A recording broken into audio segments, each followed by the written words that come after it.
Bonjour à tous et bienvenue sur Crypto Flash, la chaîne de l'actualité crypto. Aujourd'hui, on va faire un zoom sur les meme coins sur Solana, la folie meme coin sur Solana en ce moment. Je vais aussi vous parler de airdrop, on va parler de Bitcoin SV, de Gnosis, de PancakeSwap, tous les jours le meilleur de l'actualité crypto et tout de suite le cours des crypto-monnaies. Aujourd'hui, on peut voir que le marché est en hausse globale de 2,8%. On a un Bitcoin à plus 2,5%, 68 000 dollars, un Ether à 3600 dollars, plus 0,8%, Solana plus 8,6%. On se rapproche sur Solana des plus hauts historiques. On a vu qu'on l'avait déjà dépassé au niveau de la market cap. Vraiment, Solana se porte plutôt bien. Les mêmes coins, particulièrement en ce moment, se portent bien aussi. Shiba, plus 16,5% sur 24 heures. Le Doge, plus 7,6%.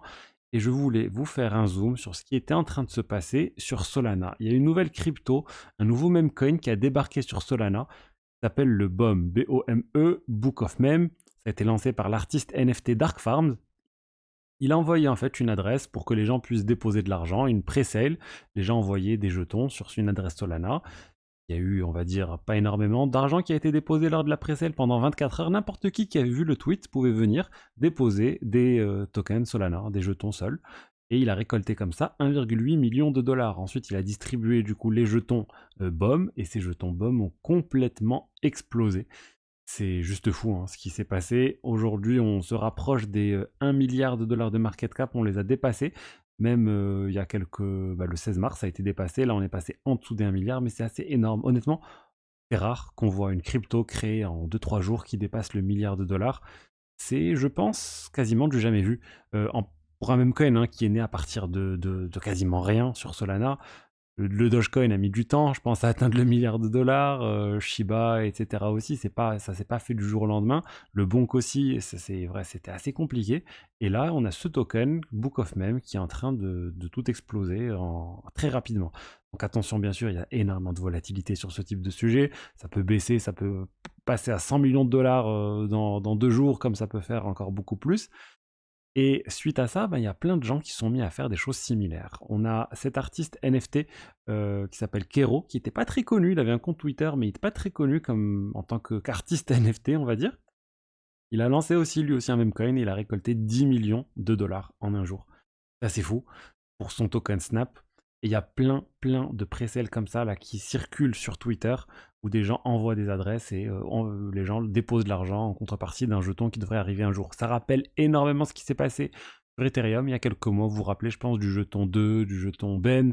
Il y a eu pas mal de choses similaires. Et bien là, on observe quelque chose c'est identique sur Solana et ça marche vraiment très bien. Il y a beaucoup de buzz généré par ces tokens et Solana est en train d'atteindre des records au niveau de plein de choses. Au niveau du volume on-chain, c'est-à-dire du volume de trading de jetons on-chain, on atteint des plus hauts historiques. On a dépassé les 3,79 milliards de dollars vendredi dernier. Au niveau des frais aussi, on a dépassé le plus haut historique des frais sur le réseau Solana. Ça veut dire qu'il y a beaucoup de demandes sur le réseau Solana. Jupiter, un DEX sur Solana, a fait plus de volume en 24 heures que Uniswap V3 sur Ethereum. Donc vraiment, c'est en train de tirer Solana vers le haut. Le nombre d'adresses quotidiennes, de nouvelles adresses quotidiennes sur Solana est en train aussi, lui aussi, de battre des plus hauts historiques. Bref, tous les indicateurs sont au vert sur l'utilisation de la blockchain Solana. Et c'est principalement actuellement grâce à ces mêmes coins, grâce à ces ventes qui ont lieu sur Solana. Et on observe en fait, moi ce que je suis en train d'observer, et ce jeton Book of Meme en est un exemple, et ce jeton aussi de l'artiste NFT en est un exemple, on observe pour moi une transition de l'aspect casino qu'on avait vu sur les NFT en 2021. On est en train de voir une transition vers les meme coins. C'est vraiment ça pour moi qu'on est en train de voir. Le public des NFT est en train de se tourner vers ces meme coins. C'est en fait, ça rappelle quelque chose que Kobe, qui était un compte Twitter assez connu, avait dit en fait, il disait que les NFT c'était des shitcoins avec des images, et là on est juste en train d'aller juste sur la trajectoire shitcoin. Après, il y a beaucoup d'argent à se faire, clairement, et surtout pour des petits portefeuilles, c'est là où il y a pas mal de gens qui arrivent à faire des multiples assez incroyables en très peu de temps. Mais il y a aussi énormément de risques, il y a énormément d'arnaques, il y a plein de gens qui vont perdre beaucoup d'argent sur tous ces projets. Donc soyez vigilants, mais voilà, je voulais quand même en parler parce que c'est un phénomène qu'on ne peut pas passer sous silence vu l'engouement qu'il y a autour. Je voulais vous parler de Yuzu, le partenaire de la chaîne, pas mal de nouveautés dans l'application que je vous fais découvrir tout de suite. Rappel rapide, Yuzu vous offre un accès hyper simple à la crypto et vous aide à identifier de nouvelles opportunités d'investissement. Sur l'application, vous retrouverez ce que les experts de Yuzu estiment être des pépites crypto évaluées selon un scoring et des potentiels basés sur des mathématiques financières. Yuzu vous aide également à sortir au bon moment en crypto en programmant des stratégies de sortie permettant de prendre vos profits automatiquement sur l'application. Alors vous retrouverez maintenant sur l'application leur nouveau service Yuzu Plus Expert qui répond à la question que beaucoup de monde se pose, faut-il acheter ou vendre selon le régime actuel de la crypto, expansion, contraction, accumulation, distribution, il vous donne une réponse et c'est quelque chose que l'on m'a beaucoup demandé sur ma chaîne, comment identifier les pépites, quand vendre, quand acheter. Je ne propose pas ce type de contenu, mais cette application-ci, le service Yuzu Plus Expert est offert pour le moment. Par la suite, il faudra payer 5 € par mois ou inviter un ami pour le garder gratuit. En plus de cela, de manière temporaire, Yuzu vous offre une garantie sur votre premier achat crypto doublé qui passe à 200 € pendant 30 jours. Cela signifie qu'au bout de 30 jours, si vous êtes en perte sur vos premiers 200 €, Yuzu vous rembourse la différence. Et en plus, pour faire grossir cette garantie, vous pouvez tout simplement parrainer d'autres personnes. À chaque fois que vous parrainez quelqu'un et qu'il dépose 100 €, vous aurez 100 € de plus de garantie et lui aussi. Certains de leurs clients qui ont parrainé plus de 10 personnes ont ainsi pu investir plus de 1000 € sans risque de perte. N'hésitez pas à vous inscrire avec le code promo dans la description pour profiter de la garantie de 200 € exceptionnelle. Ensuite, on va parler d'airdrop, l'airdrop Etherfi. On en sait plus. Ce projet de restaking, je suis très, on va dire, très impliqué sur Etherfi. Je farm depuis un moment maintenant. Vraiment, c'était un de mes paris, on va dire, les plus importants sur l'année 2024 avec Eigenlayer qui arrive. Donc voilà, l'airdrop a été annoncé et même on a pu accéder à la page de claim, c'est-à-dire pour voir combien d'argent on a obtenu sur Etherfi. Ils ont adopté une distribution à peu près linéaire, c'est-à-dire plus vous avez déposé d'argent sur le protocole, plus vous aviez de points, plus vous avez de tokens. Les gens se sont plaints un peu de tout ça, ils ont mis en pause la page où on pouvait voir combien on avait de tokens pour favoriser davantage les petits portefeuilles. Et d'ici quelques heures ou demain, on en saura plus de toute façon. À 13 h heure française, ça va être tradable sur Binance et sur la plupart des exchanges centralisés.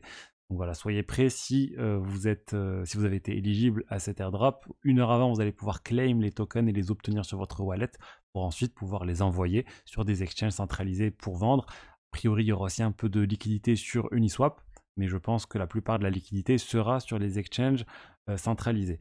Au niveau du prix, il y a plein d'estimations différentes, mais on devrait être autour de 3, 4, 5 $ par token, ce qui ferait une fully diluted valuation de énorme à 5 milliards de dollars, mais il n'y aura que 10% qui va être en circulation. Donc on devrait être à une market cap autour de 500 millions, 600 millions, et pour moi, ça, c'est pas déconnant pour un projet comme Etherfi sur le restaking qui va profiter du buzz aussi associé au restaking et associé au fait que c'est l'un des premiers gros projets qui se lance et les investisseurs qui voudront être exposés au restaking pourront du coup acheter ce token là.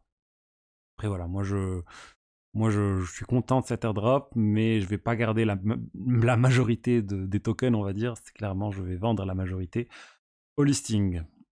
Ensuite, on va parler de Bitcoin SV. Est-ce que vous vous rappelez de Bitcoin SV, le Bitcoin Satoshi Vision, qui est en fait qui a été créé par Craig Wright, en tout cas qui est très influencé par Craig Wright.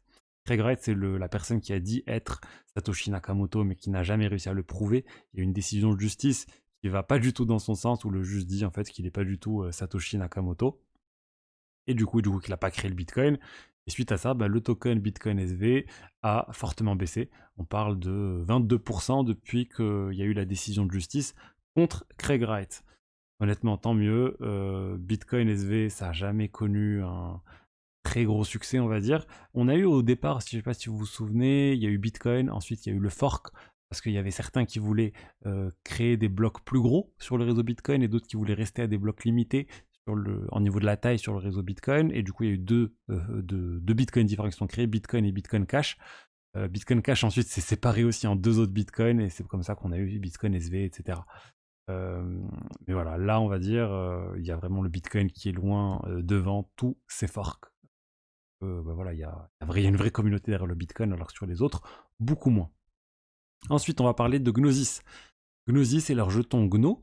Gnosis, c'est ceux qui sont derrière le jeton Gno. Ils sont aussi derrière plein de produits qu'ils ont créé, mais qui se sont ensuite séparés, qui ont quitté, on va dire, la maison mère Gnosis, qui ont formé des projets à part entière, tels que Safe, donc les multisig Safe. On parle aussi de CoSwap aussi, qui est un projet à part entière avec son propre token. Mais tous ces projets viennent de Gnosis. Et là, Gnosis, ils ont révélé leur vision 3.0. Ils ont un peu mieux structuré les choses. Il y a toujours le token Gno qui est au centre. Il y a la Gnosis Chain qui existe aussi. Il y a le DAO. Et il y a aussi les investissements qui sont réalisés par Gnosis Venture Capital, et il y a la partie Venture Studio où ils lancent plein de projets différents. Et au niveau des projets différents, moi ce qui retient mon attention au niveau de cette annonce de Gnosis 3.0, c'est qu'ils sont en train de vouloir lancer quelque chose qui s'appelle le Gnosis Wallet. Et comment ils vendent le Gnosis Wallet? C'est censé être comme une néobanque avec un wallet complètement on-chain associé. Il y a pas mal de projets d'ailleurs qui arrivent, je vais vous en parler je pense bientôt, similaires en France. Là, Gnosis Wallet veut aussi lancer un projet comme ça.